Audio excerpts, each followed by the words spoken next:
Talking about this decentralized revolution, always sticking on that theme, of course, looking at it through the lens of politics, finance, and technology. I like to look at the latest breaking news so we can see how this is developing. And one thing that we saw this week was a lot of action coming from the SEC, the Securities and Exchange Commission in the United States. And it's not surprising to me. I've talked about extensively on this show and on my main YouTube channel, Mark Moss, and on lots of other shows, including Fox Business. I've talked extensively about how the SEC, Securities Exchange Commission, and just the U.S. government overall was going to come and really start crimping and clamping down on cryptocurrencies. They have to do this because they look horrible. In my opinion, the SEC should shut down and disgrace their job. There used to be that thing, it was like you had one job. The SEC's one job is to protect consumers. That's their job, protect consumers. How well have they done? Did they protect them from Celsius?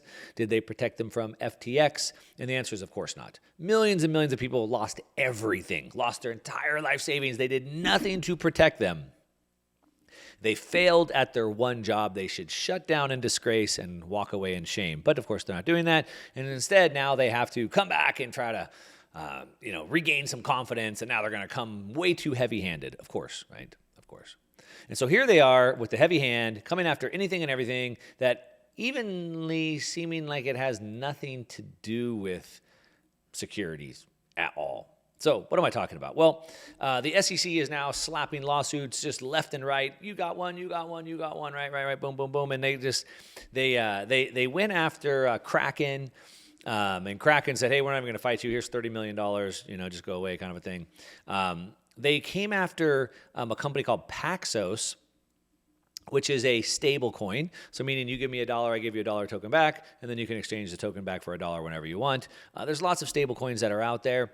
And most people have thought this is actually pretty good for the government. It's good for the United States. It's good for the Fed. It's good for the dollar because it makes more people use dollars. So now if you're in a country like Nigeria or in Turkey or in Argentina, and you're in a currency that's losing 100% of its value, losing everything, you need to get out of that currency as fast as you can. And what do you get into? Well, you can't get dollars, but what you could do is get a US dollar stable coin, which is basically the same thing. And so all it does is get more people in the world into dollars. Now, indirectly through a dollar stablecoin, but it doesn't matter. Either way, it's the same thing.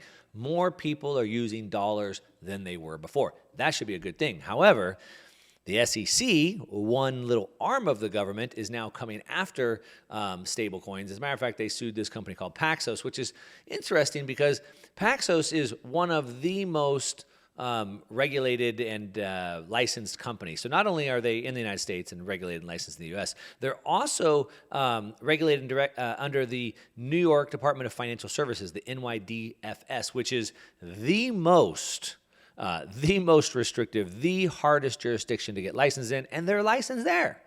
And they're going after them for this stablecoin, which is interesting because they're saying it's a security, but there's no expectation of profit. Like, I'm giving you $1, you're giving me $1 token. When I give you the token back, you give me my $1 back. I don't expect you to give me $1.25. So I don't even know how it fits under that. I don't really care. I'm not a legal attorney. I'm not going to get into that. But what's interesting is that one, it's taking away the dollar's dominance again, right?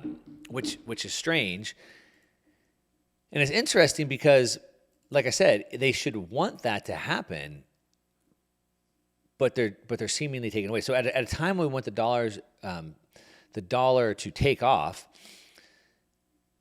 When the U.S. government would want the dollar to be stronger, would want more people to use the dollar, you would think it'd be good. The problem is that now that the U.S. government is coming after this so hard, specifically really the SEC is coming after it, but even the U.S. government is attacking Tether, which is the largest stablecoin.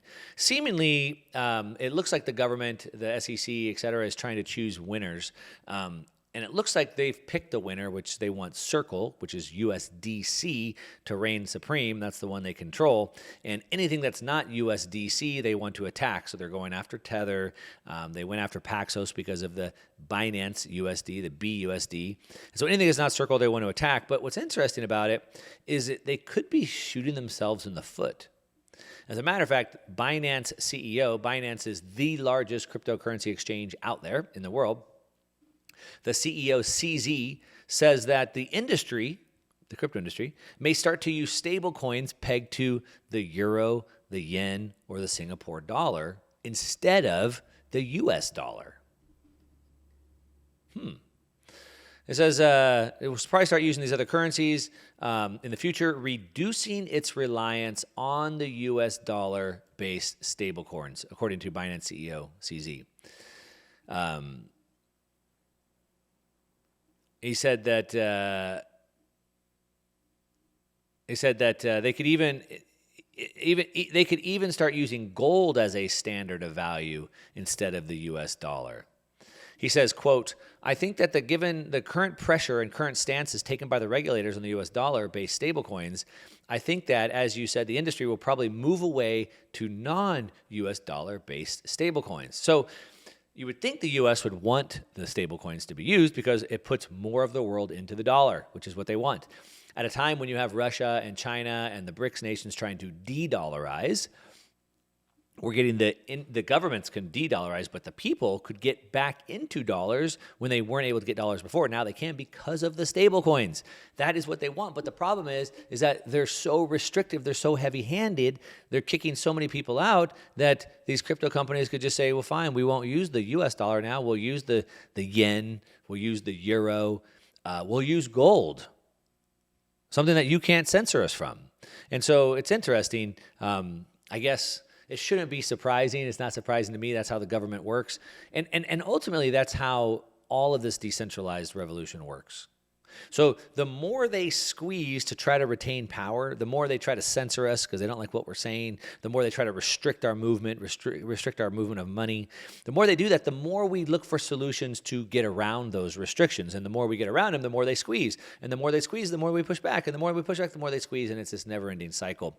And so they're leading their own demise. They're doing their own marketing for them. And so at a time when you would think they would want more people using the dollar and they're trying to protect their own interest, what they're probably going to do is shoot themselves in the foot and push more people away. Interesting.